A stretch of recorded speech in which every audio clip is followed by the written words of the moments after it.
Today in our business class for culinary students, we have I alumna think that Resa that's from Baccanalle. I think that's important. And I was at a workshop with the forum. This is something for a training activity that was a training opportunity that was created for women business owners that are part of Uber Eats. And they had a number of different experts on there. And it's exactly what you talked about, talking about diversifying your revenue stream. It's really important to have multiple streams of revenue and to think outside the box and to be flexible and to be able to pivot. You have to be able to put the shoe on the other foot because we do catering. I have a line of specialty foods. I mean, some of that. Yes, I have a line of specialty foods. We do farmers markets. We do takeout and delivery. We do prepared meals. I do demos, like I get called to do it could be like a private demo or something like that. You were looking at what you should cut and your staff said to you, actually, we think we should keep doing it all? Yeah, well, they said that it's difficult to get out of it because we talked about the fact, like, if I had removed myself from the farmers markets, right? The farmers markets were one of the first opportunities to come back once, like in the first wave of COVID, right? I wouldn't have had that opportunity because it goes based on seniority. If I had cut myself out of catering, I mean, catering now it's starting to roll back in now. People are now feeling positive and hopeful and they're planning their weddings, et cetera, right? I would say that I think the main thing that that we have to be careful about is, does it fit operationally? That's for me. I want to be able to maximize my resources during the day. Sometimes my team is like, really? Because I'm like, we've got 4 tablets. There's Skip. We have 2 Uber Eats listings, and then we have another one. It's like, yep, that's your job. It's the same food. It's just being cooked across different platforms. Get to town. This is you being productive and me maximizing because I'm paying the bills. Mm-hmm. And the other thing we did was because I was involved in like artisan foods, specialty foods, etc. I opened a store in the Byward Market with my sister. And this is when you were talking about, clothing or whatever, this and that. I'm doing the food side, but we've got things like, artisan coffees, clothing, handmade, like a savonnerie and, a number of different like high quality curated things by Black Canadian artisans. That is something too, where it's a satellite location for Baccanalle.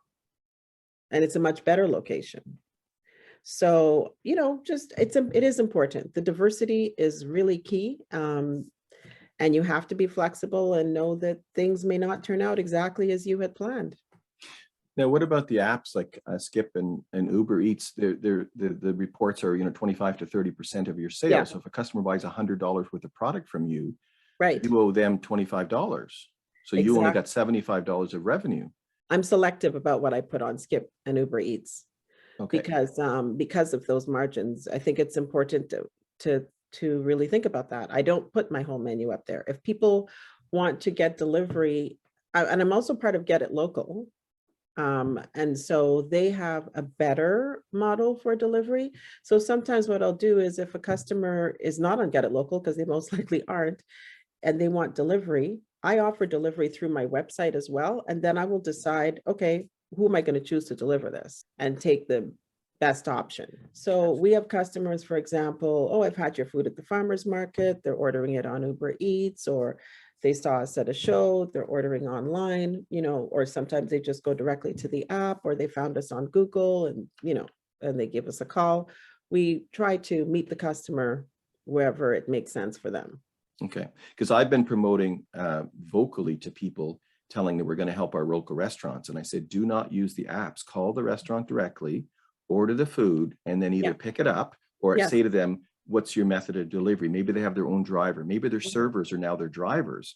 And so give it to them. Don't go through the app. Let the business decide the best way and offer to pay a delivery fee, whether it's a flat $5 or a percentage.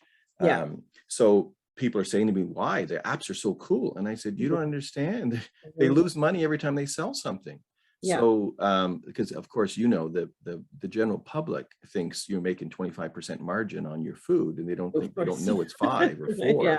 Yeah. So that's a whole educational thing that we'll never win. It's just the reality. We have to, or you have, not me, you have to manage that situation or that and make it work best for you. I'm just looking at your site and looking at your jerk sauce and the spice mix, the signature spice mix. So those are things you're blending or making yourself and bottling and packaging? Yep. How is that working in the case of the spice mix? Are you making like 100 kilos, or how much volume of dry spice are you making at a batch? No, I would like that. It just depends really on the time of year. So when it's, I mean, we're not selling 100 kilos, David, but So I wasn't sure if you were mixing it yourself. I wasn't sure if you were mixing it. Okay, so you're not going out to a third party and getting them to mix it for you. No. And so but when it comes to the sauces, you know, and I have to say, you know, my sister is in New York, and she's also in the artisan food business and was also in the artisan cocktail business before. And, you know, I've talked to a few people have had some challenges with co-packing, whether it's minimums, minimums for sure, the scale, but also to things like contamination. I mean, the amount of money that you have to invest to do a run for co-packing, if your product is contaminated, necessarily have a lot of protection against that, and that's lost. That is frightening to me. And I think also too, you know, originally I was like, oh, I want to go and get on the shelves of, you know, Loblaws or whatever, right? Because that's the golden ticket. But then you understand how much margin they want from you. Well, then it's like, and what I've noticed is, you know, I've seen like, you know, when you're looking at things like Shark Tank or whatever, things like that, what they've kind of reflected back is, you know, the B2C market isn't bad. Like if you can get your product out directly to your consumer, then you get to keep the margins. There are a number of different models out there, and you need to understand, you know, what's best for you. Do you want to work for someone? I had enough of that, so that wasn't going to work for me.